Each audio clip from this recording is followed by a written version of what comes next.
Welcome to the Supervisor 2 seminar, the second of Mildred Ramsey's videos teaching the basic people skills needed by all managers. In the first seminar, the 6 people skills we learned were getting response from people, meeting people's emotional needs, building goodwill in the workplace, motivating with respect and recognition, being a super role model, and operating in the positive zone. Now, with 6 new people skills for supervisors, Positive Presentations proudly presents the Supervisor 2, featuring Mildred Ramsey.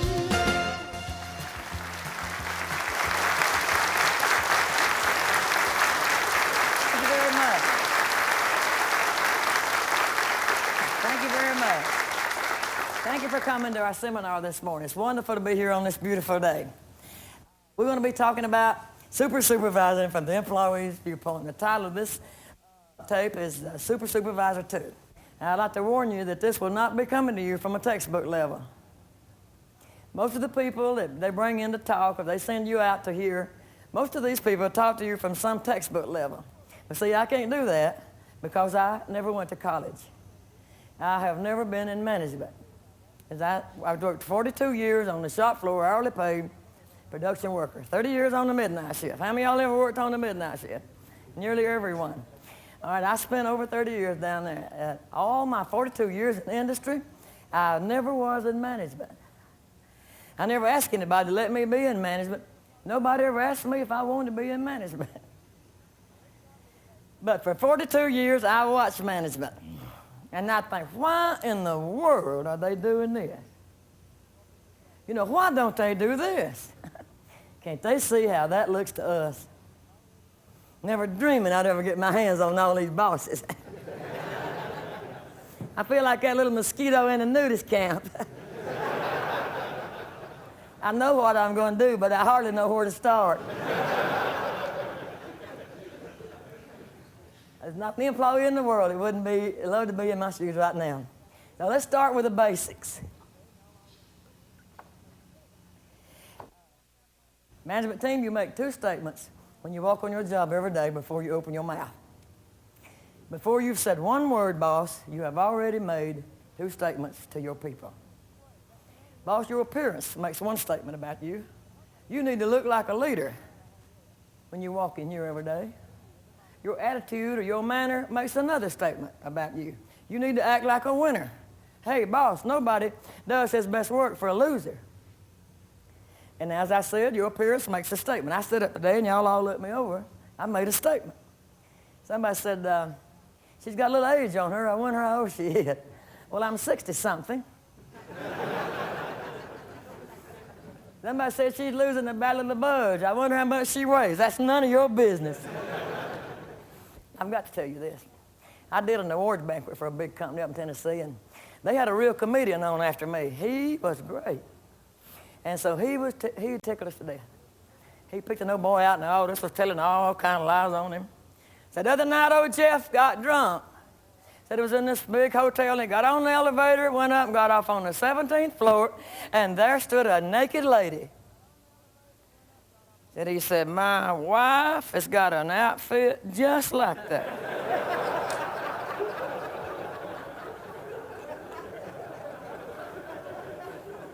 Said, but yours fits better than hers does.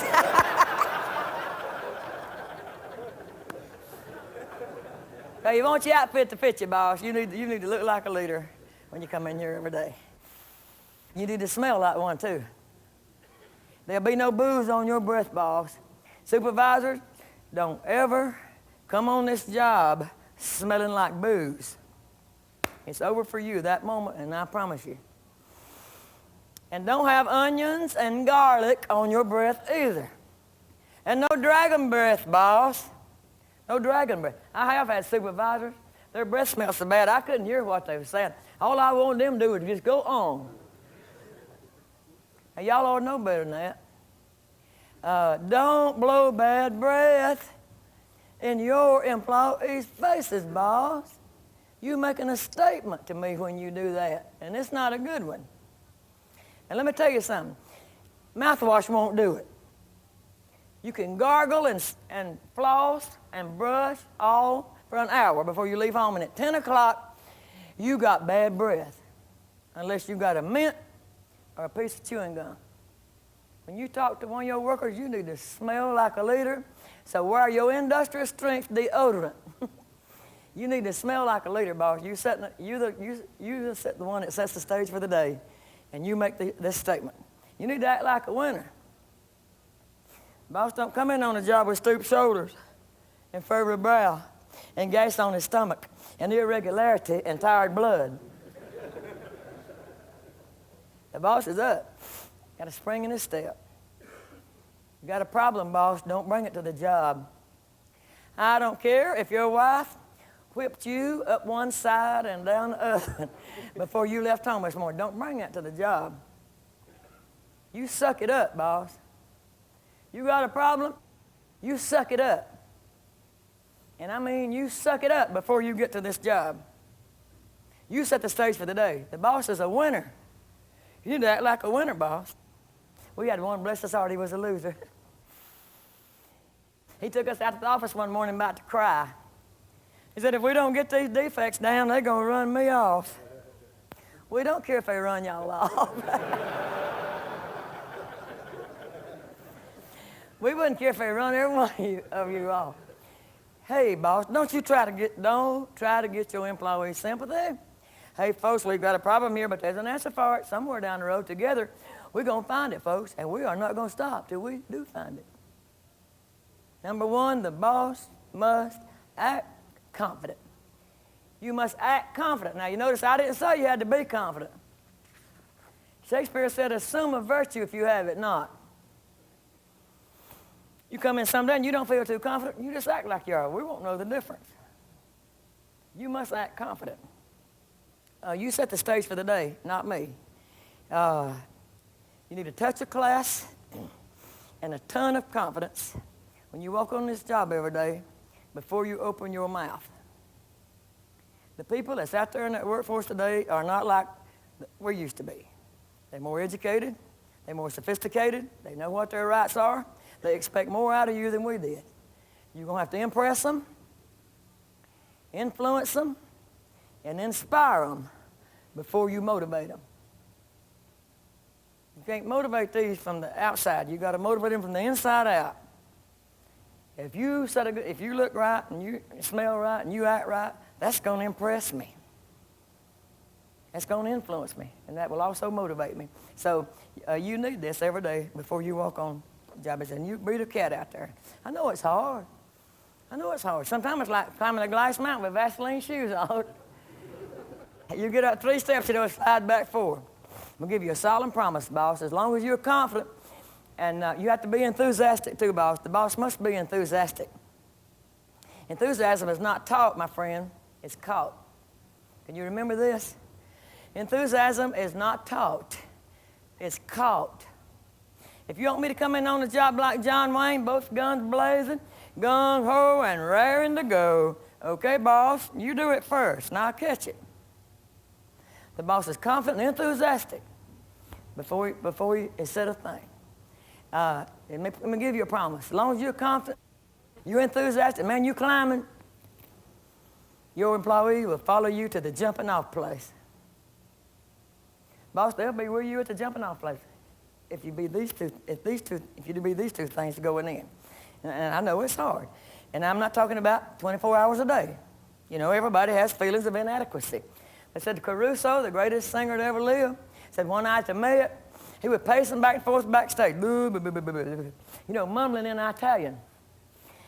Somebody asked the stagehand, said, what's he saying?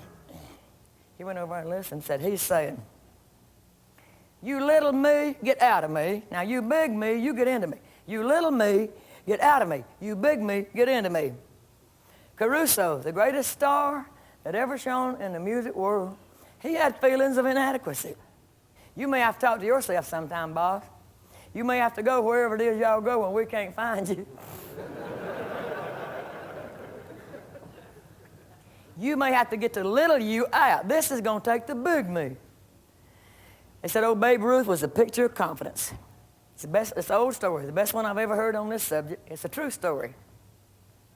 That many years ago, the great Babe Ruth was in a World Series situation. Each team had won 3 apiece. This was the 7th game. Everything depended on this game. It was almost over, and Babe Ruth's team was losing. 3 runs behind. Last inning, last out, his team was in, and the bases was loaded. And old Babe Ruth steps up to the mound. Y'all know how they do. I'll give you a little background. They hated his guts in Chicago. Every time he walked up to the mound, these bunch of hostile fans would jump up and boo. They booed him. So he stood and held his bat and waited till they stopped. Then he picked up that ball bat and he did like this. Last inning, last out, 3 runs behind, bases loaded. Now here is Babe Ruth pointing over right field and out of the ballpark where he's going to hit the ball. They said you could hear a pin drop in that stadium. Old Babe got his bat. The first pitch was a strike. Boo! They really booed him in. He waited again till they stopped. He did it a second time.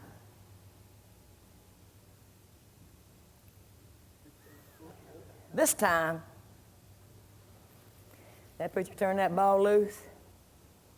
Go whap! They said every one of these old hostile fans in this stadium slowly rose to their feet as one in a standing ovation for the great Babe Ruth as that ball sailed over right field and out of the ballpark. 3 runners came in. Old Babe tried it in the winning run. Somebody said, Lord, have mercy, man. How did you have nerve enough to do that? What if you hadn't done it? He said, oh, Lord, I never entertained the possibility of failure. And that's the way you are, boss. You have earned the right. Supervisors, those viewing this tape, those here today, look at me. Listen, you have earned the right to be where you are. Don't ever entertain the possibility of failure in one of your projects. Don't ever let your employees see that in your face, boss. You see, old Babe Ruth, he did not only affect the people in this stadium, he rattled the pitcher. That old boy was planning to throw him a curve. But his confidence in his own ability shook that pitcher up and he threw him a straight ball. Hey, listen, folks. The people in your world, they won't throw you nearly as many curves if you act confident. Most everybody stops right there when they tell that story. I'm going a little further. We got a room full of young supervisors, and I know there'll be a lot of young supervisor trainees that'll be watching this tape. I'm going a little bit further. Babe Ruth did not hit a home run every time he went to bat. He hit over 700 home runs, and he set a record that stood for decades. But Babe Ruth struck out over 1,300 times. Y'all know that? Nobody ever did that either. He set 2 records, folks. Nope, Babe Ruth didn't hit a home run every time he went to bat. But he immortalized himself in the sports world because he wouldn't quit. He didn't give up. Listen, young people, when he struck out a few times, he didn't say, well, maybe I ought to get in another line of work. Maybe I should get out of baseball altogether. Nah. When he struck out, hey, he just jumped right back up, right back up, right back up. See there? The prize is out there for the person that'll stay after it. Let me tell you something, folks. It's out there for anybody that'll stay after it. Because in the final analysis, it's just the plugging away that's going to win you the day. So don't be a packer, old pard. Hey, call on your grit. It's too easy to quit. It's the keeping on plugging that's hard. Heck, it's easy to cry when you're beaten and die. It's easy to crawfish and crawl. But to stand up and fight when no end is in sight, that's the very best game of them all. Though you come out of each grueling battle, broken and beaten and scarred, just have one more try. It's too easy to die. It's keeping on plugging. It's hard. That poem was in one of Norman Vincent Peale's books. And it's to keep it on plugging. It's hard. The prize is out there for you if you keep on plugging. You probably know Edison failed 1,000 times before he made a light bulb. 1,000 times. Somebody said, man, you wasted a lot of time, didn't you? He said, no, I found 1,000 ways not to make a light bulb. Okay, folks, we've learned something. This is not it. Let's move right along. They asked an expert skater how he became an expert. He said, well, by getting up every time I fell. Folks, listen, young people, anybody who ever became an expert in any field, the first thing they had to learn how to do was get up. Everybody falls, my friend. Everybody fails. Everybody strikes out. But the winner don't quit. So don't get down on yourself. Don't let a setback devastate you. Little boy came in from school and said, Mama, everybody hates me. He said, don't be silly. Everybody hasn't met you yet.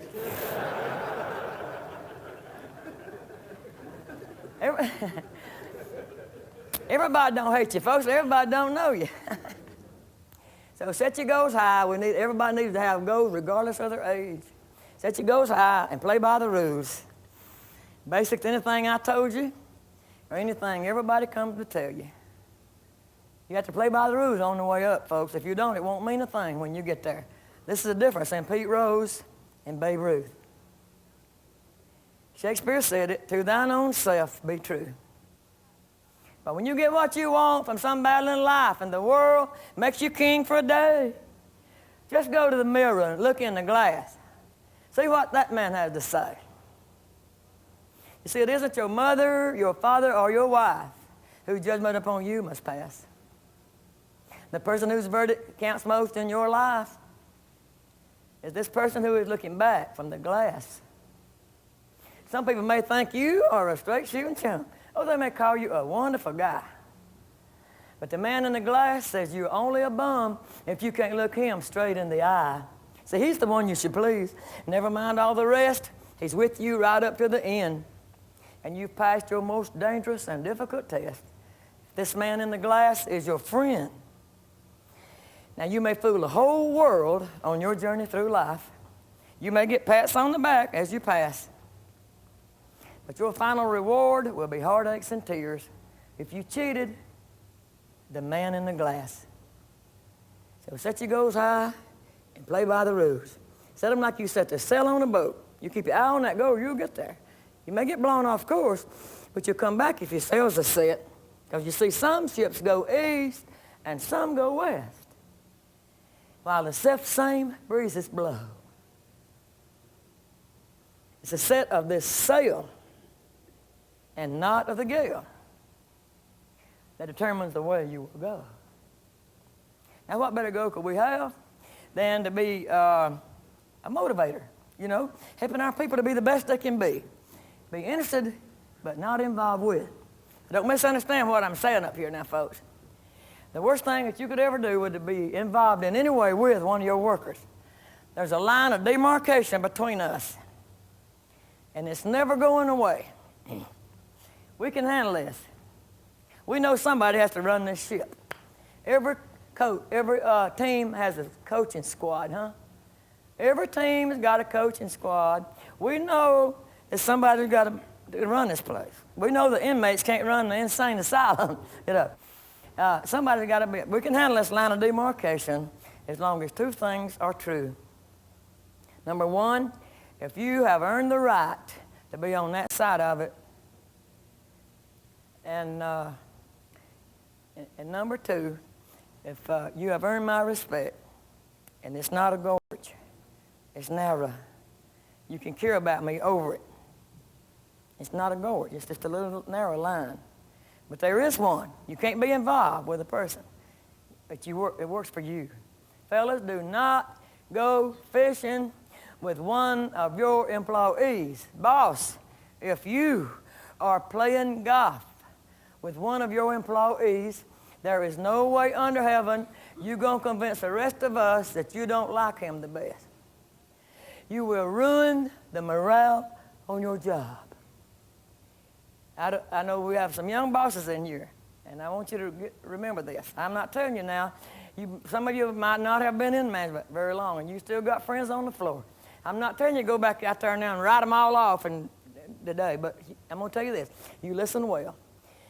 If you're going to stay in management and you're going to be effective, sooner or later you're going to have to come around to this fact right here, and the sooner you do it, the better off you're going to be.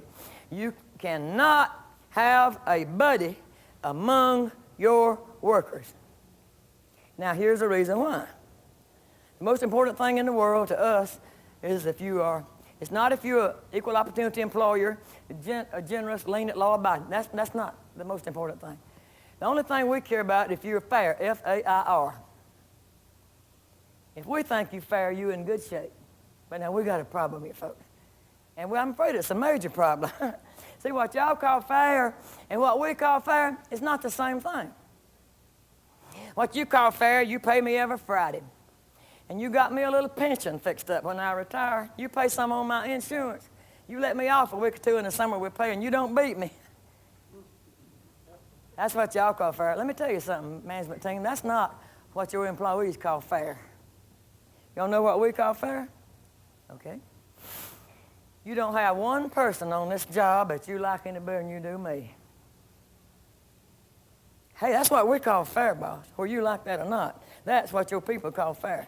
You don't have one person out there on the job that you like any better than you do me. When you talk to me, you use the same tone of voice that you use with everybody else. So you're coming over to being fair. There's a line between us. So you cannot have a buddy on the job. That's why they won't let your wife work for you, you know. That's why they won't let your children work for you. This shouldn't be too hard, but I get wore out by it. They really get me about this. But I'm still going to say it because I have worked for 42 years, and I saw it ruin the morale on a lot of jobs. So stay away from that kind of thing. You got to be fair. Fairness motivates us, y'all.